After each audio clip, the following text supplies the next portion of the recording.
या ठिकाणी प्रश्न बघा, रस्त्याच्या कडेने 5 मीटर वरती एक याप्रमाणे 15 अशोकाची झाडे लावली तर पहिल्या व शेवटच्या झाडामधील अंतर किती?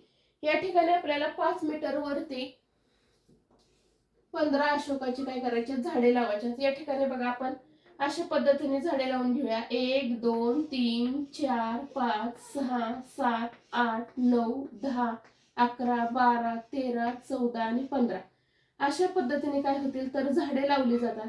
आता या ठिकाणी काय होईल तर पहिलं झाड धरलं जाणार नाही या ठिकाणी, म्हणजेच या ठिकाणी काय होईल तर पहिलं झाड काय करणार आहे आपण तर वजा करणार आहे, म्हणजे सोडणार आहे। हे झाड पहिलं झाड सोडणार आहे, इथून पुढे मोजणार आहे, कारण हे जे झाड लावले ते किती तर 0 मीटर वरती, इथून पुढे काय होतं तर अंतर सुरू होतं।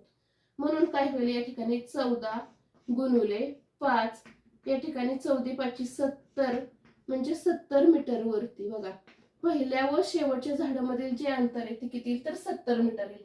म्हणजेच पर्याय क्रमांक 2 हे काय होईल या प्रश्नाचं उत्तर येईल।